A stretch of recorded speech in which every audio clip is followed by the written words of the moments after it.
գարձեստ է ամուսնացած չլաս։ Այլ խոսքով, եկեղեցվո եպիսկոպոսը բարդավոր է ամպից պահել իր անձը և հեղինակությունը, քանի որ նա գոչվի աստուծմե սպասավորելու։ Այլապես սխալ վարքի դեպքին կսկսին անոր շուրջ դարադեսակ ասեգոսեներ, որոնք կվնասեն ոչ միայն միապանությանը, այլ կվնասեն իրեն, քանի որ ինքը թողնելով իր ծառայական գործերը ստիպված պետք է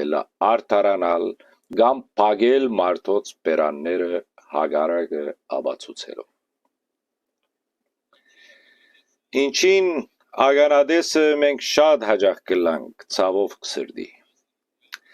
Բողոս Արաքյալի նկարագրած եպիսկոպոսությունը և մեր օրյա եպիսկոպոսությունը բոլորովին նման չեն իրար։ Եթե Բողոս Արաքյալը այսօր հայտնվեր մեր իրականության մեջ, ապա շատ պիտի զարմանար, որ այդքան խոսքերը ոչ ոք չէ հասկացած մեկ կնոջ ամուսին ըլլալու հարցով դագեքից։ Սա ծանր թեմա է, սիրելիներ, որ պետք է օրմը կարգավորվի այս հարցը։ Բողոս Արաքյալը նամակի մեջ կնշե եկեղեցական միայն երկու աստիճաններու մասին՝ եպիսկոպոս և սարգսակ, սակայն իրականության մեջ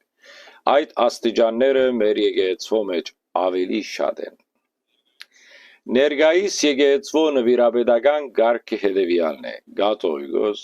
արքեպիսկոպոս, եպիսկոպոս, ծայրագույն վարդապետ, աբեղա,